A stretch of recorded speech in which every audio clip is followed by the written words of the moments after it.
everyone, Katrina here, and today I'm going to tell you all about Cartesian vectors. Make sure to subscribe for more videos and watch to the end to see all the examples. Let's dive in. So I'm going to give you a bit of an introduction on Cartesian vectors. There will definitely be more videos to follow, so please be sure to stay tuned for those as well. So let's talk a little bit about what is a vector. So when we think of physics or math problems, there are two main types of quantities that we should consider. So physical quantities can be expressed in the following two ways. They can either be expressed as scalars or they can be expressed as vectors. So scalars are quantities that have only magnitude or size. An example of a scalar would be age, temperature. Again, it's something that has a magnitude or size, whereas vectors, they have a magnitude and a direction.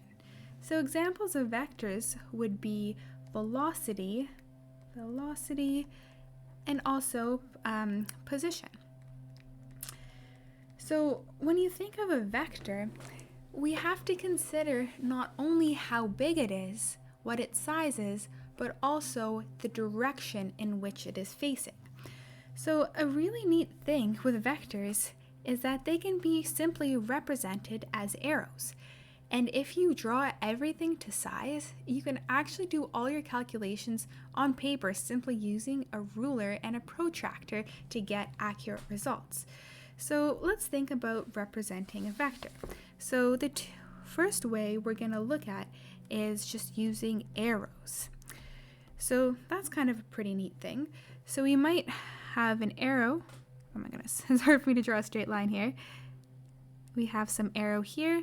So let's just look at some terminology. This is going to be considered, change colors there.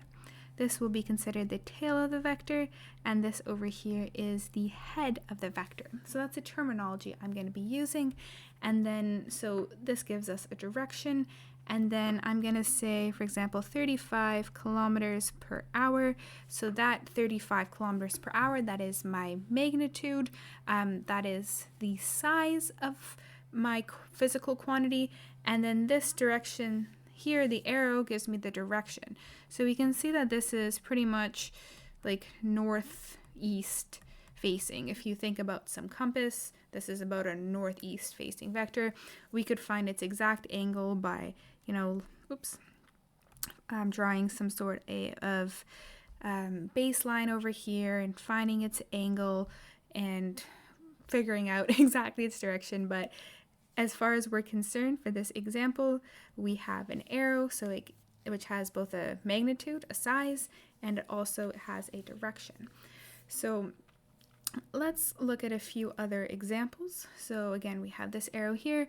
We might also just draw it like this, and then we denote vectors with this kind of hat, this arrow on top, which says that it is a vector quantity. And the other thing I want to show you is just a bit more terminology here. Like I said, we have the tail and the head, but for example, if our tail is labeled A and our head is labeled B, then we can also call this vector AB, and then we put a shared hat or vector arrow over its head. And how do we find this vector? We actually find it by doing point B. So we'll do point B minus point A. And again, these are probably ordered pairs, so we have some xy position, because right now we are talking about Cartesian vectors. And that's kind of something really important to know, is that you can just have it represented as one letter like we have here. If it's kind of built from 2 points, so we can represent it as kind of that aggregate of the points. Or in other cases, we might just have it as this direction where we know we're going 35 kilometers an hour northeast. Okay, so that's the first way how we can show them in terms of arrows or these drawings. And then the second way we can do it is purely mathematically. So the second way, for example, is kind of writing out the numbers and writing the direction in a very specific way. So here are some examples. So we might have some vector b equals to 20 meters, and then in square brackets we might say 500 and, I don't know, maybe not 500. Let's do 51 degrees west of north. Okay, that's a little bit arbitrary. And then, or we might have some vector AB, like we saw over here, equals to 5 centimeters northeast. Or we might have some vector X, and it equals to 12 inches left. So when we see these examples, this first part over here, this first column, this shows our magnitude. So this is, again, like the size of our vector. And then this portion over here, denoted in the square brackets, is our direction.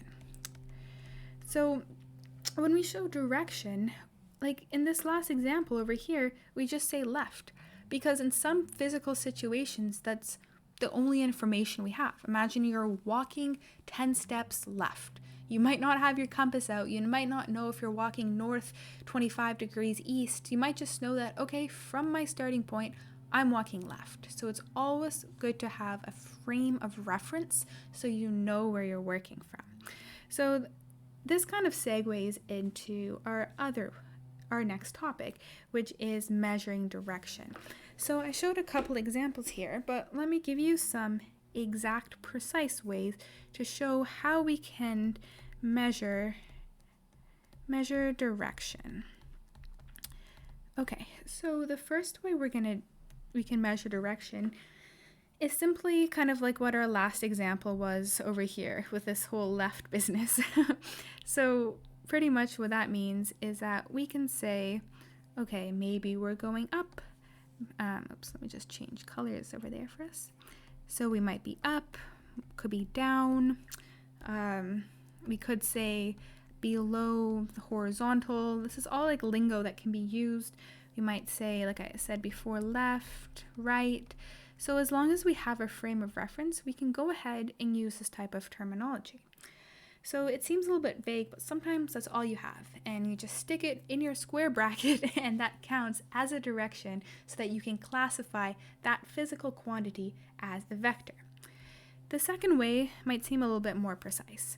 So this is our compass directions. So there's two different types within the compass directions that we can have.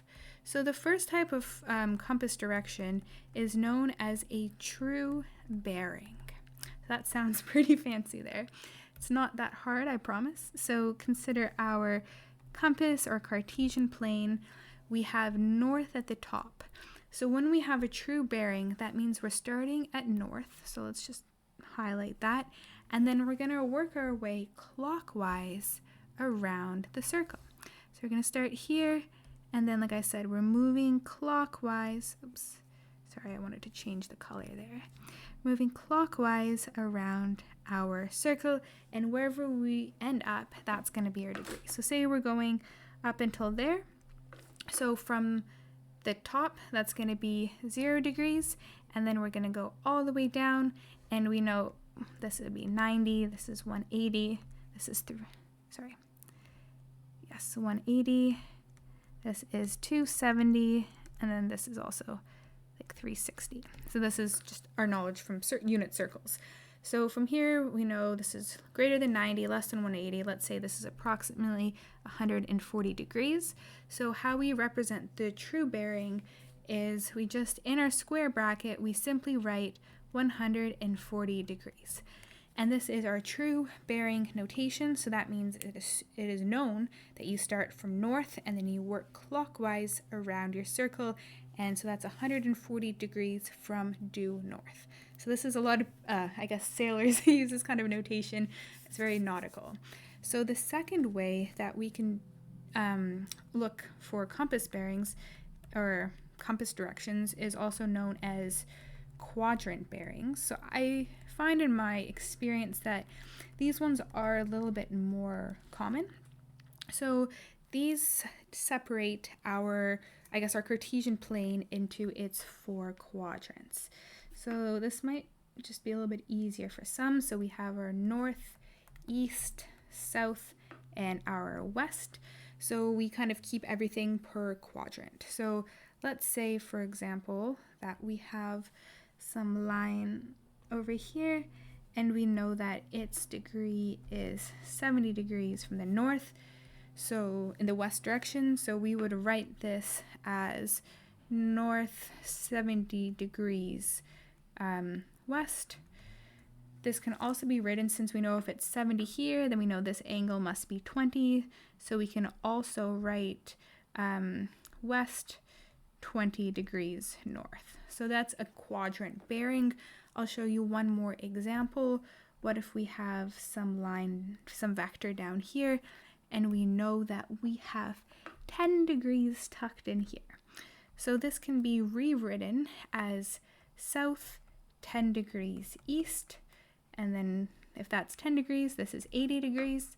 So then we could also write east 80 degrees south. And thirdly, we can also actually have 10 degrees east of south. So these are all equivalent. These are all considered quadrant bearings. They're just different equivalent ways how you can write it. Okay, so that's like really important that you have all this written down, because now you have some understanding of what vectors are and how to calculate their magnitude as well as their direction. So just a couple more things I want to cover, which I think are important when you're learning vectors. So right now we're still considering two-dimensional vectors. So that means we are living in the R2 space. So just to kind of repeat or clarify a few things, say we have some vector u, and we can also write this as vector OP, for example. And in this case, we're saying that the O is the origin and P is some point. So this is called geometric form. So make sure you write that down. So this is geometric form. And then vectors can also be represented as U equals to some AB, which kind of corresponds to some XY pair, and this is called algebraic form. Oops, sorry, I wanted blue here. Algebraic form. Okay, or this can also be considered ordered pair notation because you have some XY pair. So let me actually draw out kind of what's going on in this case over here. So say, again, we're considering Cartesian vectors. So this falls under the Cartesian plane. So again, we have our origin, which is 0, 0 over here. We're looking at our XY plane. And then now for this example, we have some vector over here that's coming out of our origin. So please, I know it's a bit squiggly, but that is a straight line. And then we're going from point O, which we said over here was 0, which is also our point O, to some point P over here. And if we draw down like little dotted lines over here and over here, this will tell us what our A is and what our B is. So that is our specific XY pair. We also have some angle where this comes up from out of the origin, and this can also be, like I said, notated as vector U or vector OP, because O is from our origin to some point P. And again, like we said, this can also be rewritten as some point AB. Okay, so that's kind of what's going on here. So this is also called, in general, a position vector. So that's what it's called in terms of Cartesian lingo. So the other thing that I want you to note is that A and B here, they are considered components of our vector OP. So that is very important that you understand that term, components. So whenever you have some vector here, it can also always be broken down into its x component and its y component. So x is basically how far horizontally does it go, and the y component is going to be how much vertically, or how much vertical does it have. The other type of way we can represent vectors is using unit vectors as a notation. So I'm going to show you that. So you have your vector OP. So you can rewrite that as our A, just like we have up here, multiplied by I, some vector I, plus B multiplied by some vector J. So this I and this J, they are unit vectors in the X and Y area, or components. I'm going to write that out for you. So vector I is the X component right over here. And then we have our vector J is going to be the Y component right over here. And these only have a magnitude of 1. So we have that I equals to 1, 0. So its point X is 1, Y is 0. And then our J up here equals to point 0, 1. So these vectors can also be kind of rewritten as this linear combination of its X and Y unit vectors. So these are kind of our X and Y unit vectors. And unit vectors, like I said before, means it has a magnitude or size of 1. So that's the other way we can. And two more things, almost there. How do we calculate the magnitude? So that's the other thing we were looking at here.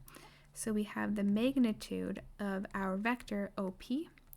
And while we can calculate that, well, first of all, we represent it using absolute value lines. So we kind of put those straight lines on either side. And then that equals to the square root of a squared plus b squared. So this should actually be really similar, or it's pretty much exactly the same as Pythagoras' theorem. In this case, you think about you have your a component and you have your b component, and then the resultant vector, the vector that you're trying to find, is your hypotenuse. So it's just pretty much using Pythagoras' theorem there. So this is how you calculate the magnitude, which helps you find the size of your vector. And the last key property I want to show you is how do you find this angle over here. So our angle theta here, this simply, we can use SOHCAHTOA because we've created this right angle triangle so that we have our angle theta equals to tan inverse of b over a, which you know would be your opposite over your hypotenuse. Okay, so this, like I said, this is a really good kind of intro to vectors and a summary of key properties when you're looking at two-dimensional Cartesian vectors. I've shown you the geometric form, the algebraic or ordered pair notation. It's also called a position vector. I've showed you how you can break this up into components, shown you how you can represent it with unit vectors, I and j. I've shown you the magnitude or size of this vector and also how to find its angle. If you enjoyed this video, please give it a like and please comment any questions that you have. I will be creating more vector videos, so stay tuned and definitely subscribe for more. I'll see you next time.